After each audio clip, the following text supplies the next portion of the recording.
Incroyable. Je pourrais repartir. Top, génial. Non, j'avais peur un petit peu parce que quand j'ai vu la scène, moi, mon spectacle, j'ai déjà joué à l'Olympia, donc pour la scène voici sur la pause du midi, bon. Non, mais ça se fait, hein, ça se fait. J'en suis là, au niveau de ma carrière, je suis à ce niveau de notoriété là.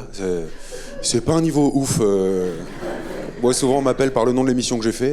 J'ai plus de prénom, moi, je m'appelle VTEP. Hein. VTEP, c'est tout. Le pire, c'est que la dernière fois, j'ai fait une photo avec l'équipe du restaurant chez qui on est allé manger, et c'était Hippopotamus, quoi. Donc, voilà. C'est-à-dire le niveau de notoriété. Ma fille avait dégueulé sur la table, c'est ça qui était sympa aussi. Ça, c'est génial avec les enfants, c'est qu'une fois qu'ils dégueulent, c'est plus leur problème. C'est-à-dire qu'on était à table, tout se passait bien, et elle s'en fout, hein, c'est plus son problème. Je pense que les enfants sont pilotés par un taré. Il y a forcément un taré aux commandes. C'est comme dans le dessin animé La Vie. La vie, la vie, la vie. Déjà, générique a été créé par un taré. La vie, la vie, la vie. Donc, il était bourré. Pourquoi ils sont tarés? Parce que je suis persuadé que c'est forcément un taré aux commandes. Dès leur plus jeune âge, tu sais, quand ils sont encore à l'âge où tu peux appuyer sur leur tête, ça rentre. Il faut pas le faire, ils tiennent pas longtemps comme ça. Et dès cet âge-là, ils ont des bodys avec 20 pressions, ok?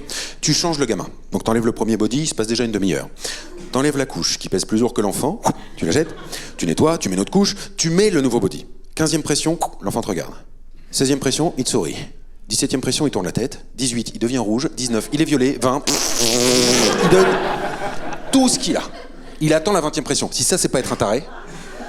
Et attends, il attend la dernière pression, surtout pour se chier entre les omoplates. Donc il faut y aller, quoi. Parce qu'il y a comme une couche qui bloque. Ils sont fous. Ils sont fous. Franchement, qui entre un fou et un enfant se balade avec des cailloux dans les poches? Les deux. Qui te dessine mal et te donne le dessin? Les deux sont capables de le faire. Pareil, des fois, tu mets tout ton cœur, toute ton âme dans un plat que tu prépares pendant 1 heure. Tu leur donnes « j'aime pas », ils balancent tout par terre. 20 minutes après, ils bouffent des vers de terre dans le jardin. Mais ça va, quoi. C'est des malades. C'est des malades. Rien que le sommeil. Le sommeil, ils savent pas dormir dans leur chambre, allongés, dans un lit, dans le noir. Par contre, 14h22 dans une bagnole. Meilleure sieste du monde. Je veux dire, ils attendent même 3 minutes avant que tu arrives chez toi pour s'endormir. Ils sont fous. Ils sont fous. Et je crois qu'il y a quelqu'un d'encore plus fou. Même ils vous regardent quand même dans les yeux quand ils chient, les enfants. J'avais oublié ce passage, mais c'est quand même les seules personnes humaines à faire « donne-moi la main !» Et toi, tu les aimes, c'est vrai, tu ferais n'importe quoi pour eux. Moi, je vous aime beaucoup cet après-midi, mais là, voilà, si je sens une odeur bizarre, je vais pas commencer à vous retourner pour vous sentir le cul, n'insiste pas. Mais voilà, non mais, ton enfant, les 2 premières années de sa vie, c'est ça, hein. S'appuie dans une pièce, tu check. Lui, il y peut rien. Là. Il faut aller à côté d'une bouche d'égout, allez, voilà, tu retournes. Voilà, Coster. Non, le gars plus taré qu'un enfant, je pense que c'est le mec qui a créé Fort Boyard. J'ai eu l'occasion de participer à Fort Boyard parce qu'un jour, Florent Père m'appelle. Il me dit « Je suis parrain d'une association qui vient en aide aux enfants malades et on aimerait utiliser ta notoriété pour donner une bonne visibilité à mon association. » Bon, moi, vous commencez à me connaître. Évidemment, les enfants malades, tout de suite, je dis non. Et après, je réfléchis et là, je dis non. Parce que, non mais, économiquement parlant, les enfants malades, c'est pas ce qui te rapporte le plus d'argent, quoi. Je veux dire... ça paye demi-tarif sa place au prétexte que ça ramène son siège, voilà, ça se fout devant, ça lance pas les standings, ça râle devant les théâtres, les enfants malades râlent devant les théâtres. Y a pas ma rampe. Mais qu'est-ce que j'y peux, Timothée? Fallait t'acheter un quad avec ta cagnotte litchi, non mais... Tout ça pour dire que quand Florent Père m'appelle et me dit ça, je dis les enfants malades, pas trop ma cam et tout, et lui il me dit attends, on peut faire Fort Boyard. Et là je dis les enfants malades, c'est ma passion. Et c'est précisément à cet instant que mon karma s'est dit « Oh toi, je vais t'enculer ». Parce que dès la première épreuve de Fort Boyard, c'était l'enfer. Première épreuve, c'était le surf. Alors le surf, tu te dis « un blond, une planche, une vague, easy ». Sauf que c'est le surf de Fort Boyard. Donc tu démarres en haut du fort, 5-6 étages. Là, il y a un long câble qui relie la mer. Ils sont balèzes à Fort Boyard. Ils ont réussi à attacher de l'eau. Ok ? Toi, t'es allongé sur le surf et il y a un gars qui te fait le briefing. Il fait « Bon !» Tu vois la balise aux 2 tiers du parcours? Ouais. Tu dois être debout au moment de passer la balise. T'as compris? Ouais. Ok, j'allume le surf. Et là, j'ai plus rien compris. Parce que le problème de ce monsieur, c'est qu'il fait ce qu'il dit au moment où il le dit. Et quand il dit « J'allume le surf », il allume le surf. Mais il allume pas 2 petites lampes sous le surf. Non. Il allume 2 fusées qui propulsent le surf à 70 km/h sur un câble au-dessus du vide, avec une personne allongée dessus. Bibi. Comme il fait ce qu'il dit au moment où il le dit, à la fin de sa phrase, à Earth, le monsieur est plus petit parce que je suis plus loin. Donc, Je suis sur le surf, ça prend de la vitesse, l'autre je vois disparaître, au loin une mouette me fait « Bon courage !»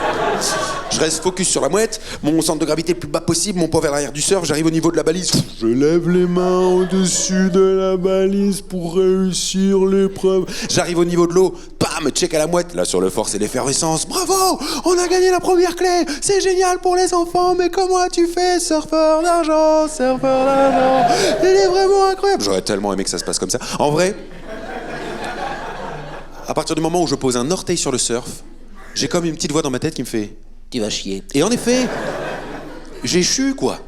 Moi, j'avais quand même une question à poser au monsieur du briefing. Quand il me dit « J'allume le surf », c'est-à-dire, et vous voyez, quand j'ai une question à poser, je lève la main. Seulement, quand tu lèves la main sur un surf qui est sur un câble et qui est lancé à 70 km/h par deux fusées, tu bascules. Donc j'essaie de me rattraper à la plateforme, mon doigt atterrit sur un câble sur lequel passe une poulie. Ouais. Toute ma vie, je me rappellerai des deux mots qui ont été prononcés par notre ami du briefing, à savoir Oh merde oh.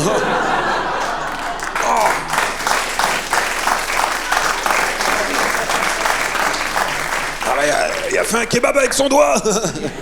J'arrive au niveau de l'eau, parce que l'autre il me fait fous pas ton doigt dans l'eau, il y a les requins. Bah super. J'arrive au niveau de l'eau, je ressemble à une Parisienne, 5h du mat en boîte. Pas d'eau, pas d'eau, pas d'eau. L'autre, il vient me récupérer en Zodiac, il me ramène chez le médecin bande mon doigt, tout va bien, voici. Et il me dit comme ça, bon, pour aujourd'hui, plus d'épreuves physiques ni aquatiques. À Fort Boyard. Plus d'épreuves physiques ni aquatiques. Il reste pas grand-chose. Il te reste les animaux à la con, la bouffe dégueulasse ou le père Fouras. Qui parfois est la même chose. Donc, deuxième épreuve de la journée, les animaux à la con, la tête chercheuse. Tu sais, t'as ta tête coincée dans un rail. Tu vois, le rail dont tu ne peux te dépêtrer, c'est le rail qui te reste en tête. Le rail genre... Bon, je me fais des kiffs. Donc, ta tête coincée dans ce rail va passer dans 5 boîtes dans lesquelles t'attendent des animaux. Mais c'est les animaux Mais c'est les animaux du fort. Donc t'as des serpents, des rats, des mouches, des pigeons. Tu vas me dire, ça fait pas peur un pigeon, ça fait cette taille-là? Oui.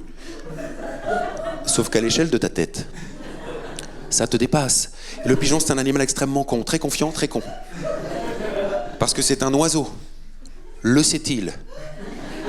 Sinon, pourquoi marche-t-il autant? Pourquoi il marche? Vole, c'est le seul oiseau qui dit fou, fou, fou, fou quand il vole. Il n'y a pas deux oiseaux qui font fou, fou, fou, fou, fou, parce qu'ils trouvent ça dingue. Ils sont totalement débiles. Leur meilleur pote, c'est des clodos. Pourquoi faire? Pour avoir à bouffer. Qui n'a pas à bouffer? Les clodos. Un moment, réfléchis. Qu'est-ce qu'ils branlent dans les gares, les pigeons? Ils n'ont pas de train à prendre. Pourtant, t'as l'impression, ils sont là, ils lisent les panneaux. Mais regardez les pigeons, t'as toujours l'impression qu'ils découvrent qu'ils sont pigeons. Ils sont... C'est le seul animal capable d'attendre sur une route nationale qu'un camion arrive à 70 km/h et va être là. Oh, c'est une grosse voiture. Hein. Je vais courir au dernier moment ou peut-être voler. Il faut que je prenne mon... Oh, j'ai plus que 2 orteils à ce pied. Il leur manque toujours un truc. Donc moi, quand j'arrive dans la boîte à Fort Boyard du pigeon, c'était la seule fois où j'ai pu apercevoir un volatile sourire. Il était occupé là, comme ça, avec ses graines, il me voit. Il m'a regardé droit dans les yeux. On a fait une battle de regard, j'ai perdu. Il a fait le tour de mon visage. Ses plumes de cul ont frôlé mon sourcil. Il a levé la queue, il m'a chié dans l'oreille. On n'était que 2 dans cette boîte. Je l'ai littéralement entendu faire. Il a poussé le bâtard. Les spécialisés volatiles vont dire « Alors non, les oiseaux peuvent pas pousser, j'ai une sorte de clapet qui se... Mon cul !» Ils savent se retenir et chier quand ils veulent. Le même pigeon a chié dans l'oreille d'Éric Antoine, vous regarderez sur internet. C'est un pigeon malade. Sous son aile, il y a une croix gammée, c'est ce pigeon-là dont je parle. La boîte d'après, c'était des mouches. Qu'est-ce qu'elles aiment, les mouches? La merde. Ça tombe bien, dans mon oreille, c'était flunch. Donc là, j'ai une escouade de mouches qui me squattent l'oreille, je sors de l'épreuve, je veux les enlever. Seulement mon doigt, il est bandé. Donc, je tasse une dizaine de mouches, la seule qui survit, celle à côté de mon tympan. Les 4 heures suivantes, à chaque pas que je faisais, j'entendais. L'enfer. 3e épreuve, Willy Rovelli, le 3e nain du fort. Willy Rovelli m'a fait boire 4 sardines. Alors tu dis, mais comment tu bois 4 sardines? Eh ben, il les mixe dans du durian. Il y en a qui voyagent. Le durian, c'est un fruit asiatique dont l'odeur est infecte. Ça pue tellement qu'ils peuvent pas le prendre dans les soutes. Ça pue. L'odeur, ça va. Le goût, c'est pire. Pour vous donner un ordre d'idée, mesdames, faites un marathon avec vos règles, léchez votre culotte. C'est du durian. C'est du durian. Voilà. Du durian mûr. Bon appétit. Ouais. Donc, 4 sardines, du durian, et il mixe ça avec du lait de jument fermenté. Pourquoi faire? Oh, pour donner du goût. Il n'y en avait pas assez, Willy. Donc il me sert une pinte de sa merde, et j'aurais préféré en boire, et il me dit, t'as 2 minutes pour boire. 2 minutes pour boire. J'ai mis 1 minute 58. Je me suis dit le lendemain, si j'avais mis 2 minutes 01, j'aurais tout bu pour rien. Et moi, j'étais venu faire Fort Boyard, pas Torboyau, parce qu'il m'avait flingué le système digestif. Ah mais franchement, je pouvais faire générique avec mon cul. Hein. Dès que je bâillais en haut du fort, les tigres pétaient des câbles, moi j'étais là. Eux, ils s'engueulaient en bas. T'as pété, Simon? Mais non. Pourquoi on a la voix de Pumba? Bon, ils s'engueulaient entre tigres. Vraiment, c'était une journée infernale. Je suis arrivé sur le fort, j'étais Jérémy Crédville, je suis sorti de Fort Boyard, je ressemblais aux enfants qu'on devait sauver. Merci à tous et à toutes.